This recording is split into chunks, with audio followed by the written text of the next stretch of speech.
This was Aphmau, a quiet moment on a blocky street, 2 characters on a bench, and a gentle soundtrack, swelling as the years of storytelling built up into a single heartfelt confession. This was a creator who built an empire on characters we loved, worlds we lived in, stories that felt like home. And this is Aphmau.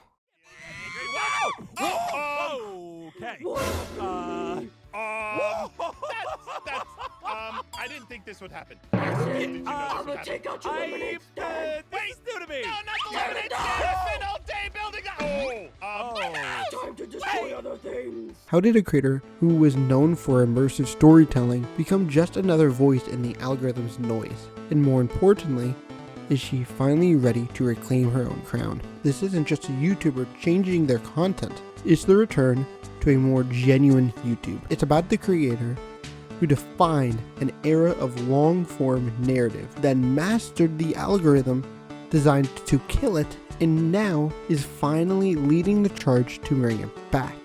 This is the story of the return of MyStreet, and what it means for all of us, including myself.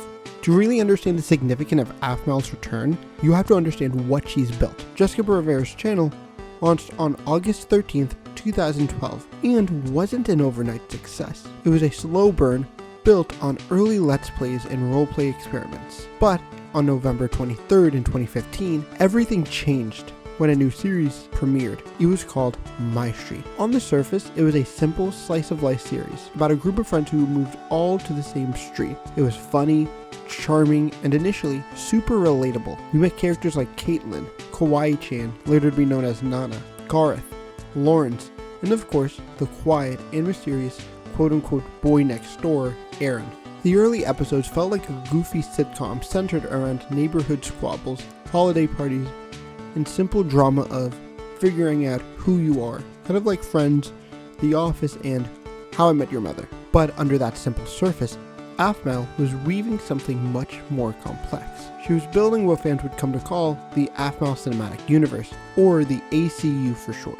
Characters and lore from her fantasy series, Minecraft Diaries, started bleeding into the modern series of MyStreet. The series slowly morphed from a lighthearted comedy, sprawling into a multi-seasonal TV show. We went from Phoenix Drop High to Falcon Claw University, from first dates to life or death battles. Even her old high school bully returned as a friend. MyStreet wasn't just a series you watched, it was a world you lived in. The character arcs were long and earned. The relationships felt real because we watched them grow over hundreds of episodes and literally years of our lives. We weren't just viewers, we were a community debating theories on forums, creating fan art, and feeling every heartbreak and triumph like it was our own. Aphmau wasn't just getting views, she was earning loyalty. This was what I call the golden age of her content, a time between 2015 and 2019, where scripted roleplay proved that YouTube could be a home for long-form stories. She had basically created a new genre of television for a generation of digital natives. The final main episodes of MyStreet aired mid-2019, but then there was silence. Fans were waiting for the next chapter, and what came next wasn't what anybody expected.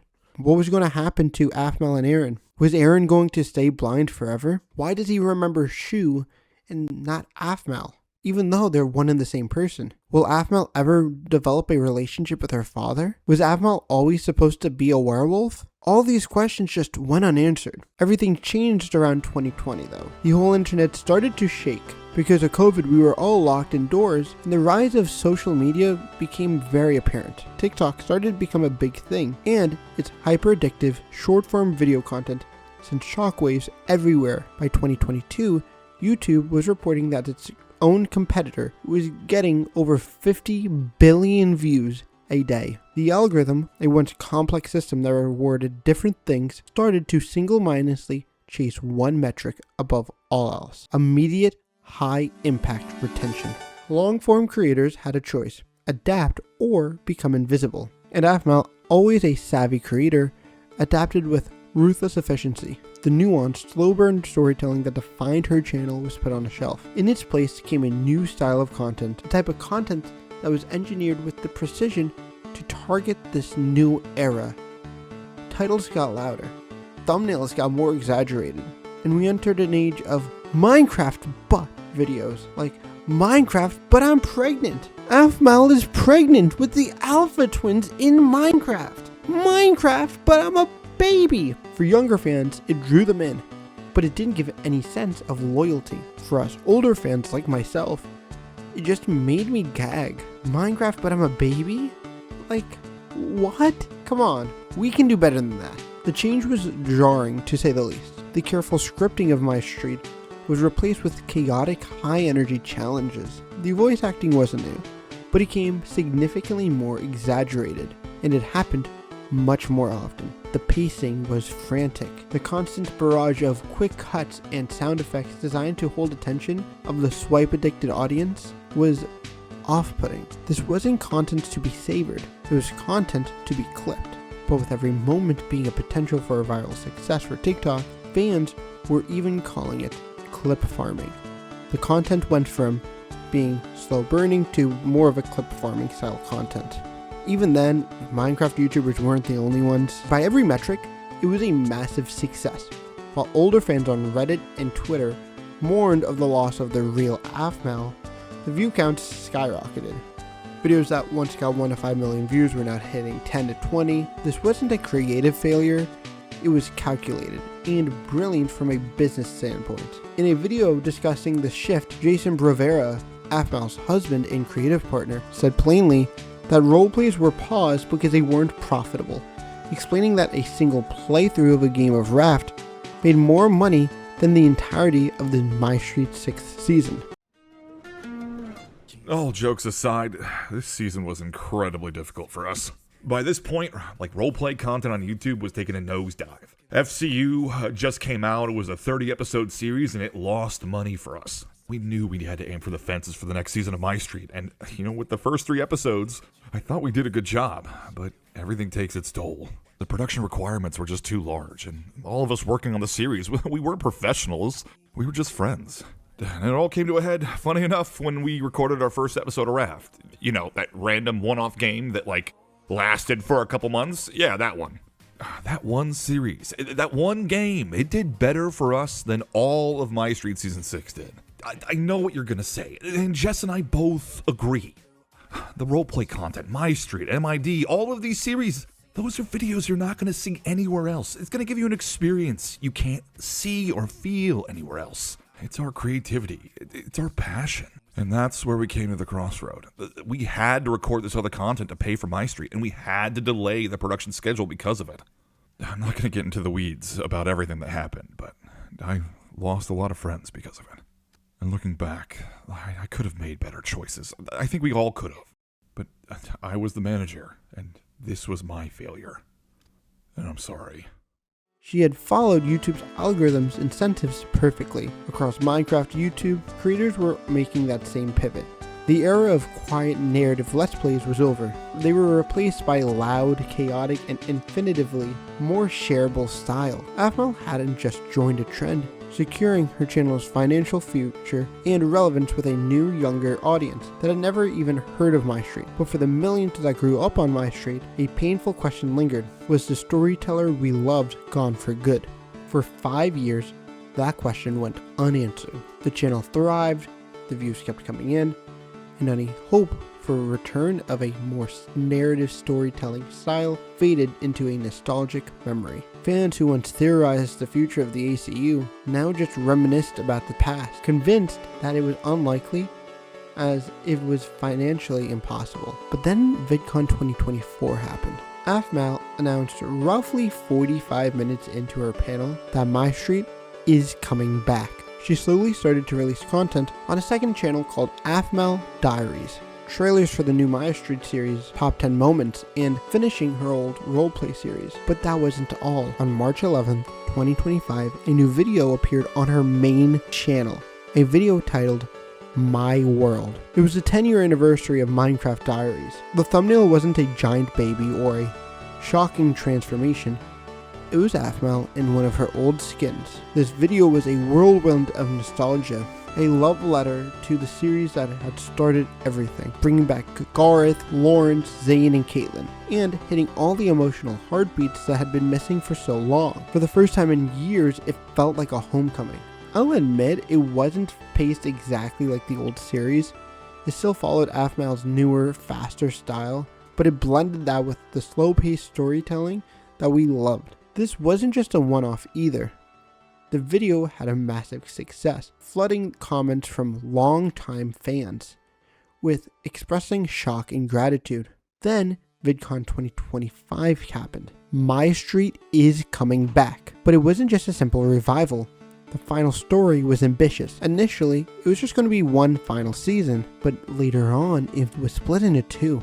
Season 7, Faded Memories, in the 8th and final season, One Last Time. They were scheduled to release in 2026, and the team revealed that the new seasons would be a hybrid of blending both traditional Minecraft roleplay and animated scenes, a huge leap in production value. Aphmau was reinvesting into the format that she was forced to abandon.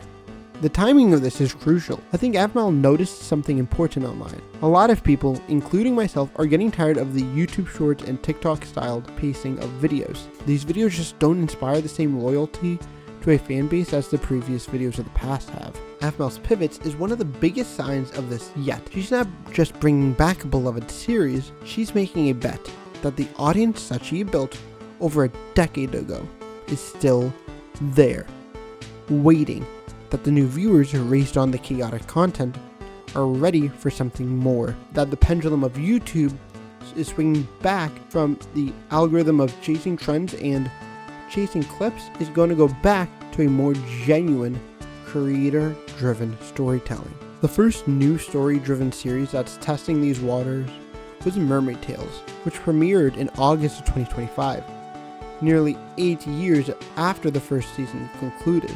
It was clear that it was a stepping stone, preparing the audience for the production pipeline for the main event. While MyStreet Season 7 was originally supposed to come out during the fall of 2025, it was pushed back to allow the team more time to focus on making a project that they could be proud of. The second channel, now officially known as Aphmau Diaries, is the home for all future roleplay content. This isn't a retreat, it's a metamorphosis, moving YouTube away from a chaotic, over-the-top content to a more genuine story-driven era. And Aphmau beat the algorithm at its own game, and is now using the pull that she has in the Minecraft community to lead the shift in content for the better. Do I think this is a subconscious decision? Definitely not. I don't think Aphmau is purposely trying to lead this revolution and change, but because of how she's doing things, she's accidentally causing this revolution and causing this dynamic change for the better. The story of Aphmau in the 2020s is really the story of an entire creator economy. It's the battle of an artistic passion versus algorithmic pressure, community versus virality, long-form narrative versus short-term trends. For years, it seemed like the algorithm had won, that the path to success was clear. Be louder, be faster, and be more shocking. Nuance and patience was a liability. Jessica Rivera proved that she can walk this path better than almost anyone. She built a content machine that perfectly catered to the moment, securing her legacy as one of YouTube's most adaptable creators. But her story didn't end there. The return of MyStreet is more than just nostalgia. It's deliberate, it's strategic. It presents a belief that audience loyalty, built over years of genuine connection, is ultimately more viable than a fleeting viral attention. Aphmau is rejecting the formula that brought her unprecedented viewership. She's now turning away from the noise and betting her future on the power of a good story. This is a pivotal moment for YouTube. If a creator who mastered the algorithm is now leading a shift back to a more genuine storytelling, it might be the clearest sign yet that the era of empty, trend-chasing content is starting to wane. Aphmau didn't just define an era of YouTube storytelling. With the return of MyStreet, she might be on the verge of starting a new one. But what do you think? Does Aphmau return to MyStreet mean that the future of YouTube storytelling is coming back? Is this a start of a larger trend toward narrative content? Let me know in the comment section below what you think. That being said, thank you so much for watching this video. Video on the left is my Danny video, and the button on the right is the subscribe button. If you want to watch me live, I'm live Monday, Wednesdays, and Fridays, 9 p.m. EST. Have a good one. Peace.